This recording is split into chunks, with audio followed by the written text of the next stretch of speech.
ఒకప్పుడు తెలంగాణ రాజకీయాలను శాసించిన గులాబీ పార్టీ ఇప్పుడు మళ్లీ తన బలాన్ని కూడగట్టుకునే మిషన్లో పడిందా?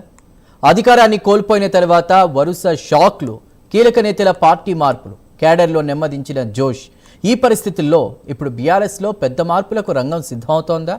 ఎర్రవేలిలో పార్టీ ముఖ్య నేతలతో కేసీఆర్ సమావేశం. సభ్యత్వ నమోదు నుంచి సంస్థాగత పునర్వ్యవస్థీకరణ వరకు కీలక చర్చలు. గ్రామ స్థాయి నుంచి రాష్ట్ర స్థాయి వరకు కమిటీల రద్దు. కొత్త టీం కోసం కసరత్తు. ఇంతకీ గులాబీ బాస్ ప్లాన్ ఏంటి? ఈసారి సభ్యత్వ నమోదు ఎలా ఉండబోతోంది? పార్టీలో ఎవరికి ఛాన్స్ దక్కబోతోంది? కాంగ్రెస్ ప్రభుత్వంపై ఫైట్కు కేసీఆర్ కొత్త వ్యూహం సిద్ధం చేస్తున్నారా? Let us watch.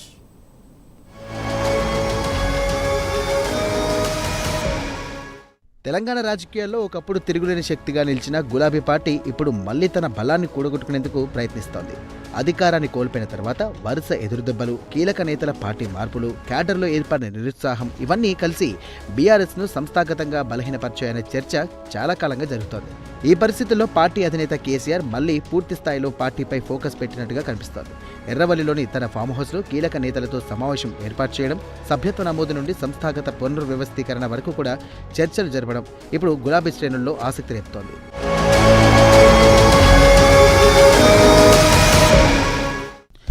మళ్లీ పార్టీని యాక్టివ్ మోడ్లోకి తీసుకెళ్లేందుకు అధిష్టానం కృషి చేస్తుంది. ముఖ్యంగా సభ్యత్వ నమోదు సంబంధించినటువంటి కార్యక్రమాన్ని ఈసారి చాలా వ్యూహాత్మకంగా నిర్వహించాలనే ఆలోచనలో బీఆర్ఎస్ అధిష్టానం ఉన్నట్టుగా తెలుస్తోంది.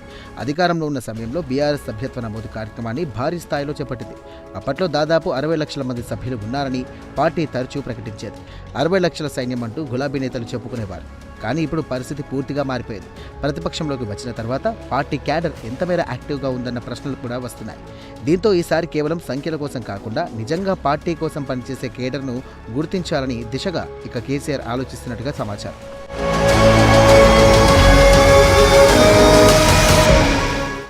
నియోజకవర్గాల వారీగా ఇన్ఛార్జ్లను నియమించి వారి ఆధ్వర్యంలో సభ్యత్వ నమోదు చేపట్టాలని బీఆర్ఎస్ ప్లాన్ చేస్తోంది. గతంలో లాగా పెద్ద సంఖ్యలు చూపించడం కంటే కట్టుబడి పనిచేసే నాయకులు, కార్యకర్తలను ముందుకు తీసుకురావడంపైనే ఈసారి ఫోకస్ పెట్టినట్టుగా తెలుస్తోంది. ఎందుకంటే అధికారంలో ఉన్నప్పుడు పార్టీలో పదవుల కోసం చేరిన వాళ్ళు ఎన్నికల ఫలితాల తర్వాత ఇతర పార్టీలకు వెళ్లిపోయారన్న భావన గులాబీ అధిష్టానంలో బలంగా ఉందని రాజకీయ వర్గాలు చెబుతాయి. నిజానికి బీఆర్ఎస్లో సంస్థాగత నిర్మాణం చాలా కాలంగా పెండింగ్లోనే ఉంది.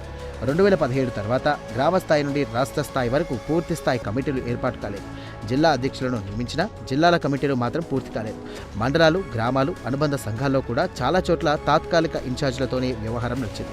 పార్టీలో కీలక బాధ్యతలు నిర్వహించినటువంటి నేతలు పార్టీ వీడినా వారి స్థానాలను కూడా వెంటనే భర్తీ చేయలేదు.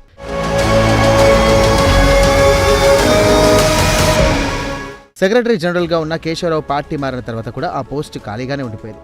ఇదే పరిస్థితి అనేక స్థాయిలో కనిపించింది. దీనివల్ల పార్టీలో చాలా మంది రెండో స్థానం నేతల్లో అసంతృప్తి పెరిగిందని చెబుతున్నారు. కమిటీల్లో అవకాశం వస్తుందని ఎదురుచూసిన చాలా మంది నేతలు చివరకు నిరాశతో ఇతర పార్టీలో చేరిపోయారు. ముఖ్యంగా అసెంబ్లీ ఎన్నికల ముందు తర్వాత జరిగినటువంటి వలసలు బీఆర్ఎస్కు పెద్ద దెబ్బగా మారాయి. ఇప్పుడు కేసీఆర్ ఈ పరిస్థితిని సరిదిద్దే దిశగా అడుగులు వేస్తున్నట్టుగా కనిపిస్తోంది. తాజాగా రాష్ట్ర కమిటీ మినహా జిల్లా, మండల, పట్టణ, గ్రామ కమిటీలు, అనుబంధ కమిటీలన్నింటినీ కూడా రద్దు చేయడం పెద్ద పునర్వ్యవస్థీకరణకు సంకేతంగా భావిస్తున్నారు. సభ్యత్వ నమోదు పూర్తయ్యాక కొత్త కమిటీలను పూర్తి స్థాయిలో ఏర్పాటు చేయాలని నిర్ణయించినట్టుగా సమాచారం.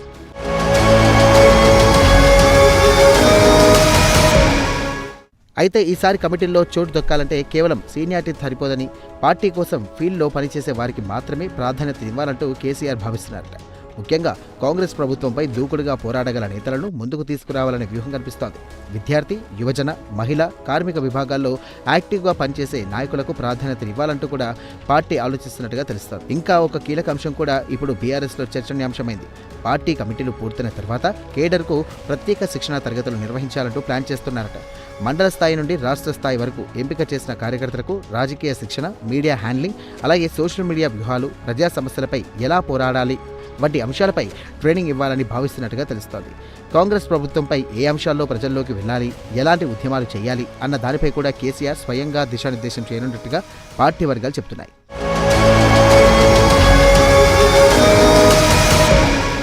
అయితే రాజకీయ విశ్లేషకులు మాత్రం బీఆర్ఎస్కు ఇప్పుడు అసలు సవాలు కేవలం కమిటీలు వేయడం కాదని అంటున్నారు. అధికారాన్ని కోల్పోయిన తర్వాత కేడర్కు వచ్చినటువంటి నిరుత్సాహాన్ని పోగొట్టడం, పార్టీ మారిన నేతల వల్ల ఏర్పడిన ఖాళీలను భర్తీ చేయడం, ముఖ్యంగా గ్రామ స్థాయిలో మళ్లీ బలం పెంచుకోవడమే అసలు టెస్ట్ అని చెబుతున్నారు. ఇంకా కాంగ్రెస్ ప్రభుత్వం అధికారంలోకి వచ్చిన తర్వాత సంక్షేమ పథకాలు, రాజకీయ నియామకాలు, స్థానిక సమీకరణల కారణంగా చాలామంది నేతలు అధికార పార్టీ వైపు చూస్తున్న పరిస్థితి కూడా బీఆర్ఎస్కు సవాల్గా మారిందంటున్నారు. అలాంటి సమయంలో కేసీఆర్ మళ్లీ పార్టీని యాక్టివ్ చేయడానికి తీసుకుంటున్న నిర్ణయాలు ఎంతవరకు వర్కౌట్ అవుతాయన్నది ఇప్పుడు ఆసక్తికర చర్చగా మారింది.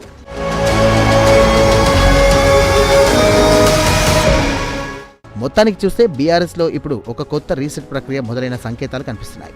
సభ్యత్వ నమోదు నుండి కమిటీల పునర్వ్యవస్థీకరణ వరకు, కేడర్ శిక్షణ నుండి ఉద్యమాల వ్యూహాల వరకు కేసీఆర్ పార్టీని మళ్లీ ఫీల్డ్లోకి తీసుకురావడానికి ప్రయత్నిస్తున్నట్టుగా స్పష్టంగా కనిపిస్తోంది.